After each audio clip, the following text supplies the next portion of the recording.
Welcome back to DPP Studios untuk match review untuk analisis DPP suku akhir Piala FA Penang menentang Seri Pahang. Dah alang-alang sekarang ni saya pun tengah tunggu next slot saya punya khusus dekat Shah Alam ni. Tengah excited lagi, kita berjaya melangkah ke semi-final dalam masa 20 tahun. Bayangkan last kita layak semi-final 30 Julai 2002. Memang dah 20 tahun dah. Bulan Julai juga 2002. Dan itulah kali terakhir kita menjuarai Piala FA. Dan sekarang ni sekali lagi alhamdulillah kita dapat berjaya ke semi-final. Kita akan bertemu dengan JDT di Stadium Sultan Ibrahim. Kali kedua kita akan bertandang ke Bumi Johor. So, satu game yang unexpected sebenarnya. Memang unexpected. Sebab first half dalam tempoh 20 ke 25 minit yang pertama, kita boleh tengok macam mana Pahang dominasi perlawanan. Pahang berjaya leading dengan 2 gol dulu sebelum Penang berjaya bangkit. So kita akan go through satu persatu dan saya akan ceritakan apa daripada sudut pandangan saya macam mana gameplay kedua-dua pasukan. Untuk line up first 11 Penang, saya tak jangka pun line up ni. Saya expect yang Coach Zainal akan letakkan player yang mungkin kurang sikit main dalam Liga Super. Sebab Piala FA kan, kita nak bagi player yang jarang main dapat minit. Tapi tak, Zainal nampak lah memang dia memang nak push team untuk buat sejarah baru masuk ke semi-final. Kita boleh tengok dengan line up first 11, Hafizul main, Vita pair dengan Khairul Akmal, lepas tu Adik Rauk, Fairuz Zakaria, 2 CDM. Yang ni memang saya nak tengok ni, iaitu Azizan Nordin dengan Syukri Hamid pair sebagai CDM. Kemudian ada Hilal, Lucas Top, dan juga ada Saravanan dan juga Faizat di sebelah kiri dan juga sebelah kanan. So ini line up dengan formasi 4-2-3-1, yang mana kita main 2 CDM. Yang tu saya rasa nampak, walaupun kita bocor awal, tapi gandingan Azizan dengan Syukri ni ada something yang boleh buat 2 orang CDM ni. Alright.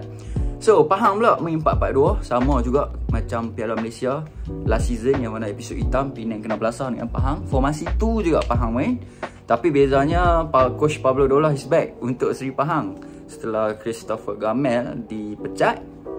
Dan kita boleh nampak perbezaan masa first half. Bila Pahang leading 2-0, saya rasa macam takkanlah kes Piala Malaysia nak jadi balik, kes macam Liga Super itu nak jadi balik. Sebab first goal tu daripada import mereka, nampak lah dah macam defend kita agak lebih semakin sikit je, walaupun sikit. Sebab kita nampak import Pahang tu minit ke-11 kan, daripada belakang Vita dan juga sama ada Adib rasanya pergi challenge ball tapi tak dapat. Lepas tu gol kedua minit ke-18, minit ke-19, satu shooting tu saya rasa memang gila daripada Azwar Ripin, ataupun kita panggil Awel, ex-player kita last season. Dia punya shooting tu punca dia daripada Azam Aziz. Azam Aziz ni sekarang ni saya tengok dia punya gameplay, dia punya long pass, dia punya lob macam Badro Bakhtiar. Kalau tengok macam mana teknik dia hantar, dia bagi long ball kan, kita boleh samakan lah dengan lebih kurang macam cara Badro Bakhtiar main. Accuracy dia untuk nak cari rakan kan, dekat jauh sana nak change side sampai dia hantar. So dia hantar tu dapat dekat Azwar Ripin. Azwan memang shooting long range daripada long kotak. Saya rasa mana-mana keeper pun susah untuk nak save bola tu. Bola yang memang laju lah daripada Azwar Ripin, yang tu memberikan kelebihan buat Seri Pahang. 2-0 tu memang rata-rata fans dan juga saya sendiri rasa macam agak down lah ni. 2-0 lah kan, boleh ke nak comeback ni kan? Baru first half pun tak ada habis lagi, Pahang dah leading 2-0. Tapi mujur, yang ni saya nampak ada kelainan sikit apa yang Penang main.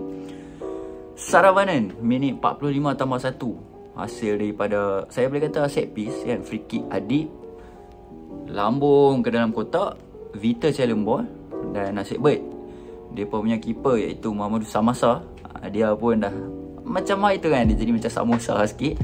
Ada banyak juga error daripada Samasa yang sepatutnya dia sebagai penjaga gol import, slot import ni, keeper pula tu dengan reputasi yang saya boleh kata gah lah kan, pernah main dekat France dan sebagainya. dia tak sepatutnya lah ada beberapa silly error di pada Samasa ni. Nampak dia pun tak begitu solid sebagai import goalkeeper ni. Bila Vita challenge ball dekat dia, bola terlepas dan dapat kepada Saravanan untuk gol yang pertama. Yang tu kita boleh kata gol semangat lah daripada Penang kan.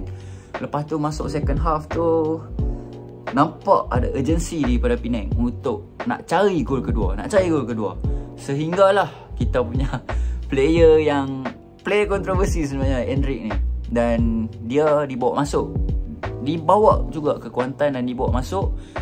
Ini yang penting ni, Endrick berjaya menjadi game changer untuk Penang dalam game suku akhir ni. Game changer yang macam mana? Kita tak nampak Endrick yang macam lawan Selangor. Kita nampak more tu Endrick yang sebelum tu. Ada main one touch, ada main two touch kan. So ini pentingnya Endrick bila dia perform. Kalau dia duk main fancy, terlepas, tak mau recover balik, itu akan menyebabkan kerugian kepada pasukan. Kalau dia main pikiran teamwork, memang advantage besar untuk kita di sudut tengah ni. Okay, kalau perasan, gol pertama dengan gol kedua hampir sama. Pattern dia hampir sama. Daripada free kick, lob masuk ke dalam kotak, ada header dan ada player yang buat tindakan susulan ataupun follow up. So yang ni saya rasa benda yang dah pun dirancang oleh Coach Zainal. Kan kita tengok gol kedua, Endrick lob dalam kotak, cari Vita juga. Lepas tu bola dapat kepada Hilal dan Hilal buat satu tandukan.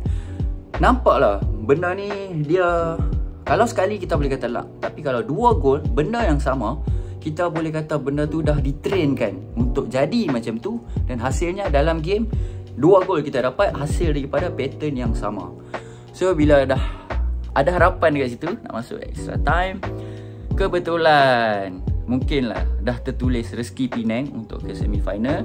Player Pahang, Asha kena red card hasil daripada sepakan orang kata apa, Kung Fu hustle lah, ataupun Shaolin Soccer kat atas Adik Rauk. Memang patut red card pun bola tu sebenarnya, sebab nampak lah dia punya tapakan kita gelar tapakan lah dekat dada tu. Kalau yellow card memang boleh pertikaikan lah, sebab sepatutnya memang red card. So itu dah mula dah bagi kelebihan untuk Penang. Bila main extra time, Penang ada advantage dengan kelebihan seorang player, dan benda tu berjaya diterjemahkan. First gol Lucas, yang ni pun Endrick main peranan. Bila Lucas berjaya curi bola hasil daripada kesilapan Hidalgo nak buat back pass. Lepas tu Lucas pass ke Endrick, Endrick buat flip sikit, back heel ke apa ke kan. Dapat balik kepada Lucas dan satu rembatan kaki kiri dilepaskan oleh Lucas. So yang tu saya rasa bila gol macam tu, confirm lah player Pahang memang down, sebab daripada tak cukup player. Lepas tu daripada 2-0 kena balik 3-2 kan, baru je extra time. So dekat situ kita boleh nampak dah mental player Pahang macam mana dah mula goyah. Dan Manuel Hidalgo pun kita nampak dia banyak kali dia buat reckless tackle, dan akhirnya bila dia parak Vita, dia pula kena second yellow, dan hasilnya Pahang main dengan 9 orang pemain. So lepas tu kita nampak ada satu long ball yang mana kali ni berhasil masa extra time ni. Mungkin sebab Pahang kekurangan player dan sebagainya. Bila Penang dapat menjaringkan gol yang keempat melalui Hilal, satu long ball, Lucas saja. Ada player Pahang cuba untuk nak drag Lucas, cuba nak tutup angle, tapi Hilal dah buat larian ke depan dan hasilnya dapat gol keempat. Dan gol kelima tu daripada Steven Dren, yang tu gol bonus lah daripada Pahang lah. Pahang boleh bagi gol bonus dekat kita sebab mistake juga daripada Muslim Ahmad tu kan. Sampai kan saya baca dekat Twitter rasanya ada fan Pahang kata Muslim Maguire. Dah 2022 pun Coach Dolah masih lagi percaya dekat Muslim Maguire.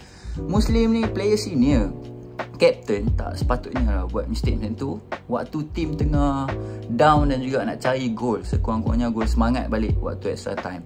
So hasilnya full time 5-2 dan Penang berjaya layak ke semi final untuk jumpa dengan JDT lagi sekali. Apa yang saya harapkan game semi final dalam Piala FA ni, sebab kita tahu macam mana level kita, macam mana level JDT, kita kena fikir satu strategi yang lain. Sebab dah 2 kali kita lawan JDT kan dalam liga. Di SSI pun kita dah main, kita kalah 1-0. Di Bandaraya pun kita kalah 1-0 dalam game liga yang lepas. Dan dua game tu, yang satu gol kita bolos adalah hasil daripada kesilapan yang sama, crossing daripada JDT. Itu yang bahaya. Bila kita lose marking sikit sahaja, Kita tahu lah kan macam mana striker JDT ni berkesan dengan Forestieri. Fernando Rodriguez pun boleh tahan juga. Pantang nampak ruang dan peluang, memang mereka akan terjemahkan dalam bentuk gol, especially gol last minute. Yang tu paling bahaya. So kita kena come up dengan satu strategi yang baru. Kita tak boleh nak berharap bertahan saja. Kalau kita nak bertahan boleh, tak ada masalah, tapi kita kena pastikan kita punya counter attack tu efektif. Dia tak boleh nak mengharapkan bertahan sampai penalti. Akhirnya memang akan bocor juga. Sebab even kita main defend pun, tempo, intensity yang diterapkan oleh JDT memang jauh beza dengan Penang. Kita kena akui benda tu.